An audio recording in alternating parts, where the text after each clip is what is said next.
Hey everyone, welcome back to my YouTube channel. I have not uploaded a video in a while, and it's because I was traveling to Colombia. So this is going to be a story time about what happened to me. So let's get straight into it. So I was scheduled to go to Colombia. That's in South America. It's about a 7-hour flight. So I flew Spirit Airlines from LA to Orlando, and then from Orlando to Colombia, which is only like an hour away, and from LA to Florida is about 5 hours. So I get to Colombia, no issues, right? But I'll preface it right now. I end up catching COVID-19 in Colombia. And so I thought that this video was super important to talk about it in case anybody else is in this particular predicament like I was. Of course, you hear about COVID and you know there's a possibility that you can get it out of the country, but you don't think that it will be you until it's you. And so I wanted to make this video just for if there's anybody ever in my predicament. So back to story time. So anyway, it was funny. Before I left for Colombia, I had I don't know if it was an intuition, but I was really feeling like I don't want to go to Colombia. And it was funny because prior to that, I was ready to go. I haven't had a trip or international trip since last year. I've been going to Tijuana, but I don't really count that because I can literally walk across the border and come back over. So I kid you not, the night before I was like, Mom, I don't want to go to Colombia. And she was like, why? And I was like, I just don't know. I don't want to go to Colombia. But excuse me, you may hear me coughing throughout the video. So, sorry about that. But anyway, so, I couldn't not go to Colombia though. So if you don't know, I do group trips, and this was a group trip. So I had to get on this plane. Didn't know why I was feeling the way I was feeling, but I knew that I had this feeling. So as I'm in Colombia, we're doing our different activities, and I'll post more videos separately about those different activities that we were doing. I would say like the third or fourth day, I started to get a cough, okay? And I've had coughs in the past before that kind of lingered on, so I didn't really pay too much attention to it. In Cartagena, it's very hot, and then you're in the hotel room, it's very cold. So I'm thinking, okay, it's probably the different temperatures. And there was somebody else in the group who also had a cough, and she was fine as well, no issue. So I'm just thinking it's that. So the cough, I think, always gets worse at nighttime. I did notice, I did have diarrhea, but I still counted that out because when I travel, I sometimes have stomach issues. And again, it's the food or whatever the case is. So still didn't pay any attention to it. So I would say on that Friday, so mind you, this was almost a week later of me being in Cartagena, we were going to Rosario Islands, and on the island, it was very bumpy, the wind is blowing, and so my face started to tingle. I still don't know if that's a sign of COVID or if it has anything to do with anything else. Check my blood pressure, the blood pressure was fine. So I really don't know to this day what that was, but that's kind of, I feel like, where I started to feel like what's going on. So we get to the island, and I think I ended up taking a Benadryl because I didn't know what was going on. I took an ibuprofen. And so I think I ended up sleeping for like 2 hours on the boat while everybody else got off and had fun. And the tingly feeling was just, it felt like somebody was just pricking my head and pricking the back of my head. It was pretty awful. And then it was like, well, what's going on? But again, I'm still not thinking COVID. And again, I still haven't seen that that's one of the signs of COVID. Anyway, so fast forward to, I would say Monday, the group was there for a week and they had left. So when we got so I went from Cartagena to Medellin, that's like an hour flight. And when I got to Medellin, I was wore out. Like, I was just tired. And so again, I counted that out because I've done a group trip before, and after being on the group trip of 10 days of stressing because group trips are stressful, and me being the coordinator, I slept the entire day. So I'm still not thinking anything. I'm like, oh, okay, I'm just tired. And it was like, when I travel, I don't like to stay still, because when I'm at home, I'm staying home. So I was a little disappointed, but I was like, I'm just tired, so whatever. And so we were in Medellin for 2 days, and I actually didn't do anything. I wanted to do at least the Camino 13. I've done it before, but I was like, oh, it's been so long, I'll do it again. And I've actually would have done the Pablo Escobar tour again, but none of that happened. And Medellin has bomb desserts that I was really looking forward to, and didn't get any of that, okay? Anyway, so we move on to another city called Guatape. Guatape, you have to check it out. We went to a glamping site, okay? So the glamping site, I feel like it's a lot of hills and stuff there. And the first day, I guess it was okay when I got there. But mind you, the cough was still there. And so it made it worse, I feel like, because glamping, although it's luxury, it's still a tent. So it was super cold outside. It was raining. And so I knew that was bad for the cough, but I stayed inside the tent the whole time. I didn't even go out. But the next day, which was a Thursday, it was time to leave Guatape.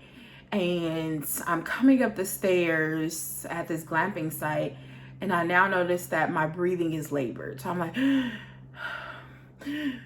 like it's taking, okay, I'm a plus size woman, you guys know that, right?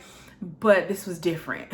So I can climb stairs and be tired when I get there, but I had barely took 2 or 3 steps, and I just knew my breathing was labored. And so I'm like, oh shoot, like then I started to get scared, because I hear COVID is one of those signs, is your breathing starts to become labored. So again, but I still didn't know, but now I'm kind of getting suspicious at this point. So we leave Guatape to go to Cali, Colombia, which is another hour flight. As we're at the airport, again, when you're at the airport, sometimes you have to go from terminal to terminal. And so at that point, the breathing is still labored. And so I'm getting scared, really scared. You can see my eyes are opening. So I called my dad. And if you don't know, I am a PK, or a preacher's kid. So I called my dad and I said, Dad, you need to pray for me. Like, so if anybody's offended by prayer, then you're not going to like this video, because I'm going to be thanking God all throughout this video.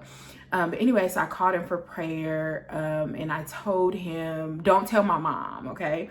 So I don't talk about my mom on this YouTube channel, but for this reference, we'll talk about her for a second. My mom would have gotten super paranoid, super like, oh my God, I need to fly out there right away. So I told him not to tell her, but I did tell him to tell my grandmother. My grandmother is the pastor of my church. Shout out to Bright Star Church of God in Christ. Addie Heard is my grandmother as well as my pastor. So I said, yeah. He said, do you want me to tell your grandma? I said, absolutely. I need all the prayers, the prayer warriors, the saints, everybody to get to praying, because I'm feeling like something is wrong. It's funny. I'm getting chills telling the story right now. But anyway, so we get to Cali, and I decided, okay, they're praying for me, but I need to take a step and go get tested or go see a doctor. So the next morning I wake up and I decided to find a clinic that I just found online.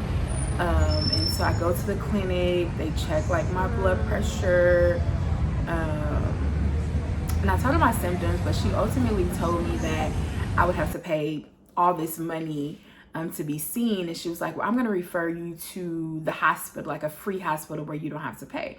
So I said, okay. She writes it out, tells the taxi driver takes me over to the hospital. I get there, and I will say, I think it was actually a blessing that I could not speak Spanish, because literally I don't remember her name, and she wasn't a nurse because she wasn't in scrubs, she wasn't a doctor, but this lady was at the door, and the lady referred me to her, and this lady literally stayed with me the entire time. I don't even think she spoke English, but thank God for Google Translate. And so I was able to tell her my symptoms. She told somebody else, And then we went upstairs, waited for a minute, then went to go see the doctor. And then we went back down and did the COVID test. So shout out to her for just literally sticking with me the entire time because I couldn't speak Spanish. So I go in, I see the doctor. The doctor says he can't speak a lot of English, but his English was good to me. I told him all my symptoms. He checked my chest with the stethoscope. He didn't hear anything. And of course, while I'm at the hospital, I'm barely coughing, which again, the cough was actually really bad. So I think he wasn't worried. He was just like, maybe it's just the flu. And so then I began to be like, well, maybe it's not COVID. Maybe it is just the flu or something, because he didn't hear anything in my chest. So I said, but I do need a COVID test. Sorry, water, y'all. I said, I do need the COVID test. So we go downstairs, we take the COVID test. And if you don't know, when you're traveling out of the country, you have to have a negative COVID test to get back into the USA. So I take the test. This was a PCR test, which takes 24 hours. The PCR test is your nose and a swab in your mouth. So I was super nervous when it came the next day, and it was in Spanish. And so it said positivo, but then it also said, it started to describe what negative was and what positive was. So I text my cousin who speaks Spanish, and I was like, what does it say? And she was like, it means you're positive. When I tell y'all my heart dropped, I literally like boohoo cried. And I think I cried more so because I was ready to go home. And so the fact that I could not leave, I think hurt my feelings more than the fact that I had COVID. And so when they talk about the stages of grief, which the stages of grief are denial, anger, bargaining, depression, acceptance, I probably went through all of those different things. I was like, no, I don't have COVID. And it's like, yeah, but this test said you have COVID. And then again, I knew the symptoms were there. And then I was angry because I couldn't go home. And then you get to bargaining with God, Lord, please just let me be okay. I'll do whatever. Like, you know what I'm saying? So you're bargaining with your higher power. Was I depressed? I don't think I was depressed. I was of course very sad about it. And then at some point I had to accept it. And I also must say, the same day that I found out my positive test results was the same day that I found out that a dear friend of mine had passed away from COVID. And similar situations, he had went on a group trip to the Maldives and fought for 30 days. And he had to be hospitalized, and there was a lot of stuff going on with him.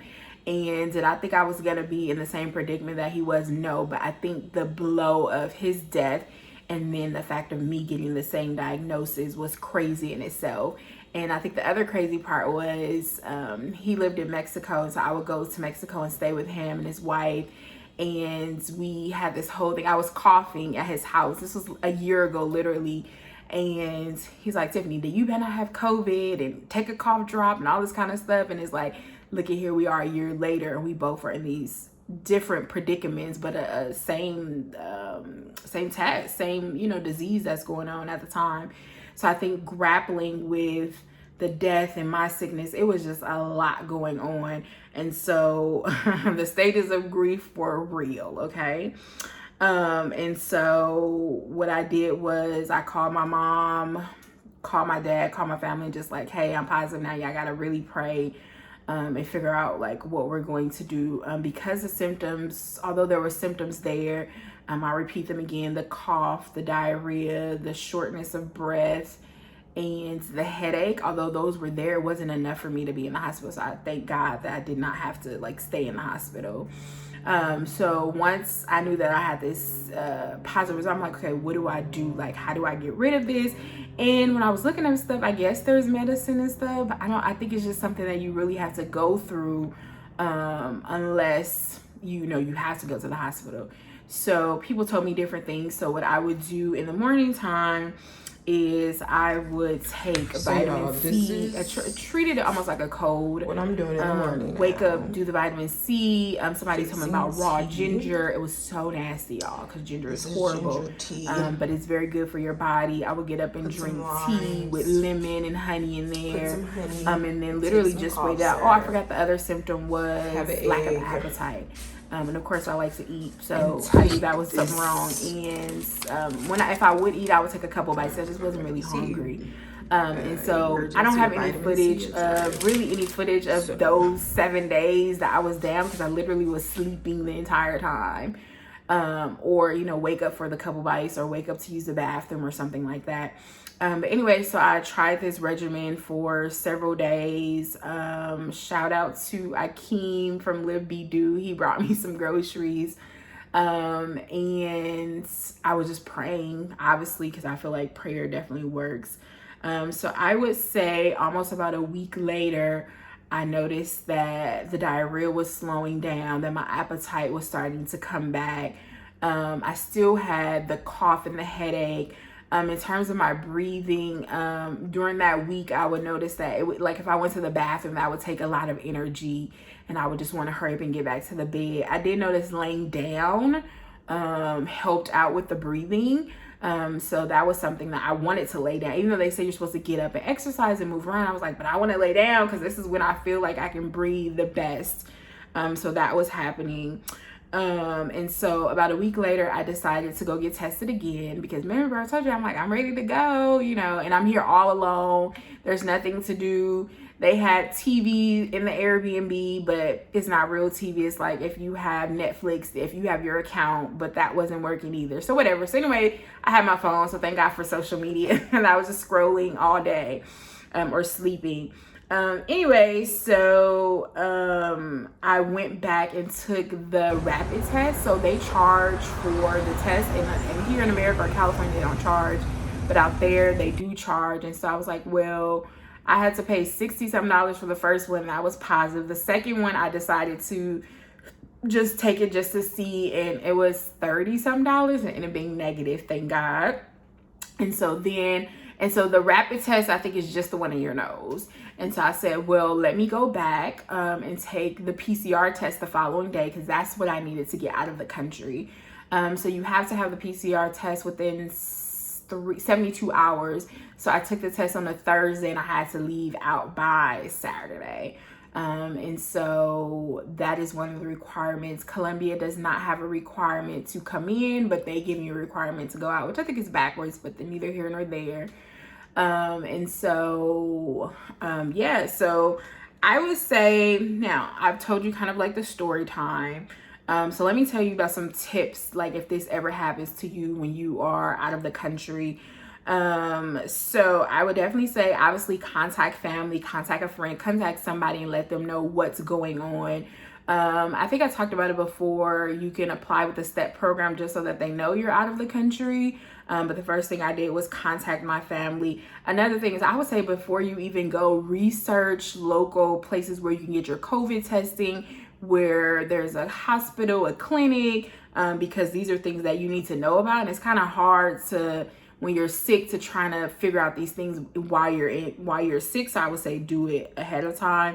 There is something called SynLab in Colombia that I went to the second and the third time. I went to the same one. So look up these places. Also look up the free hospitals. I didn't even really know that was a thing. I just assumed I was gonna have to pay for it anyway. But that visit that the lady was with me for like 4 hours, I didn't pay anything, but I did pay for the COVID testing. Another thing is use your Airbnb host as a resource. If you're using Airbnb, I'll contact my Airbnb host like, hey, where is their COVID testing place at? Do you know if there's any local hospitals? Do you know if there do you know if there is any of that around? Because they should know that information.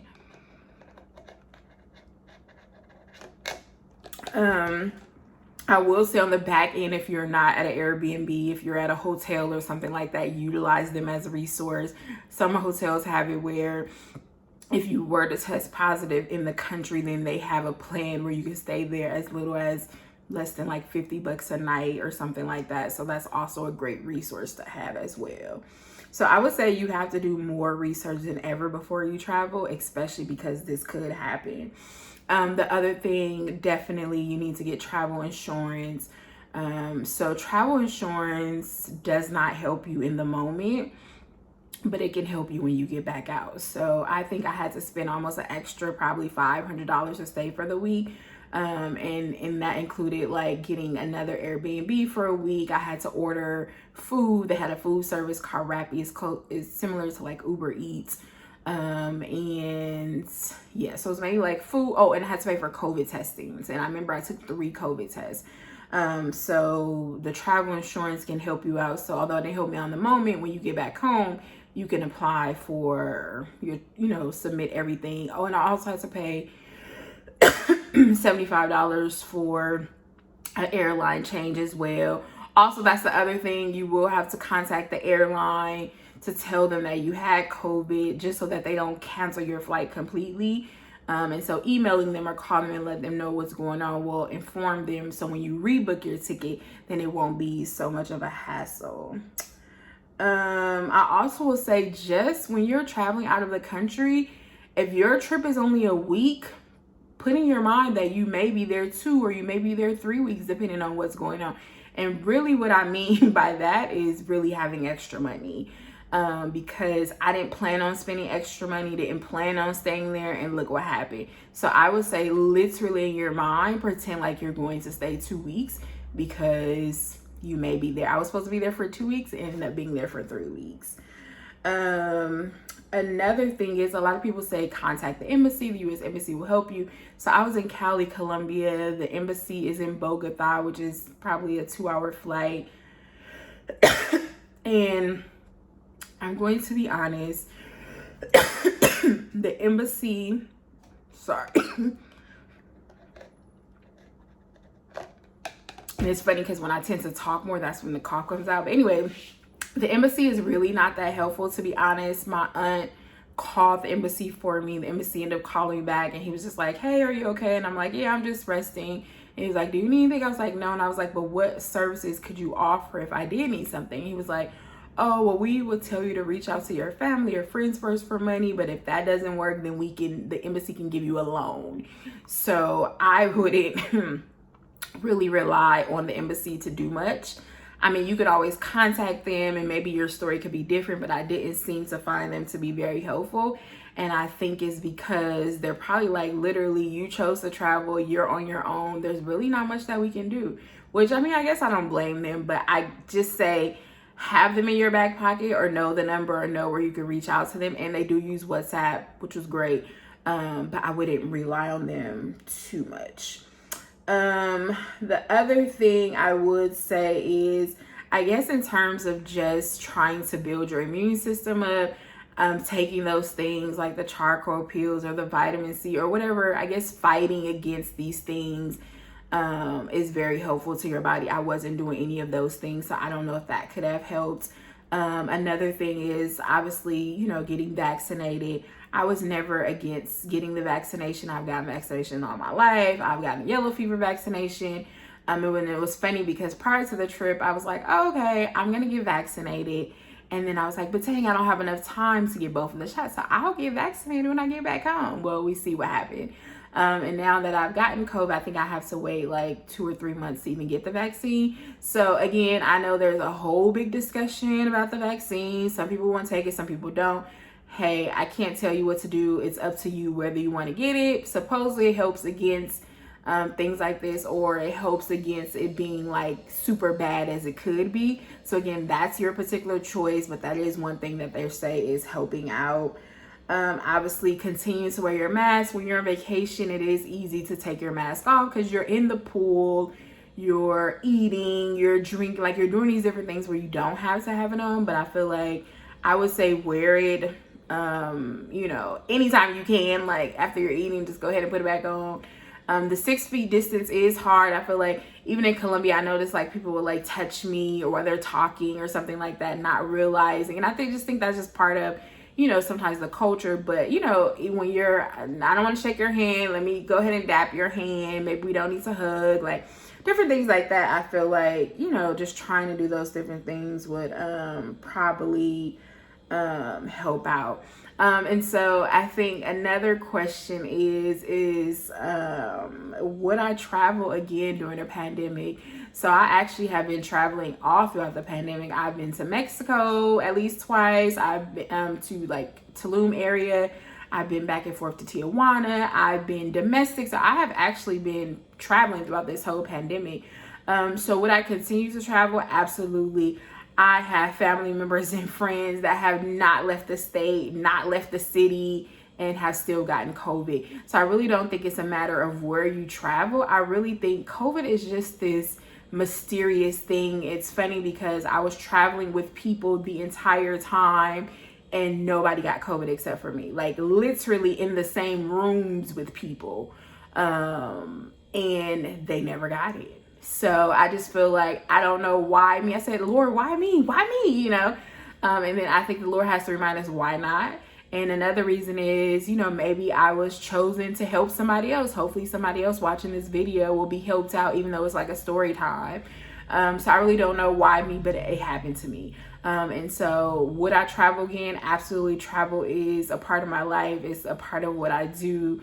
But I guess I would maybe take more precautions. And I don't even know what other precautions I really could have done, except for some of the ones I mentioned, like the vitamins or the vaccine or different things like that. So again, I can't tell you whether or not to travel. Again, I tell you, people have, I'm from LA, from California, lots of family members that gotten it. And so they weren't doing anything crazy, but it's a mysterious illness and you don't know where you're getting it, when you're getting it, how you're getting it. Somebody touched me. Did I breathe in somebody's air? Did I touch something? So you just will really never know about any of those things. I will say that honestly, shout out to my family. My family was checking in on me every day. Some of the few friends that knew were checking in on me. Thank God for my church family for praying for me, my grandmother, my father, and the entire church family. And again, I think I already shouted out Akeem for helping me out. And again, I just really want to give praise to God. Like, again, if that's not your jam, that's on you. But for me, I know who got me out of Colombia, and I know who got me back home, and I know who got me to where I'm alive, to where I'm even able to record this video. So my praise goes to God, because there was nobody else that got me out. Even with me still having like a cough, I know he's going to deliver me from that. I know he's going to take that all away from me. But again, I'm just thanking him that I was able to come home. As I mentioned before, you know, everybody does not come home. And so the fact that God allowed me to see another day, another week, another year, is such a huge blessing for me. And again, sorry, this video is a little bit long, but again, I really wanted to do this video to let other people know that, you know, COVID is alive and well. Travel is alive and well, and sometimes when you travel, you may get COVID. But I just wanted to tell my story and then just talk about a couple things, that preventative measures or things just to be precautious of, or just things to be careful of, and just know that you're gonna have to test negative to get out or back into the States. And when I tell y'all, I was so happy to see LAX. I hate the 405 for real, but as we're landing, I seen the 405 for real and I got excited.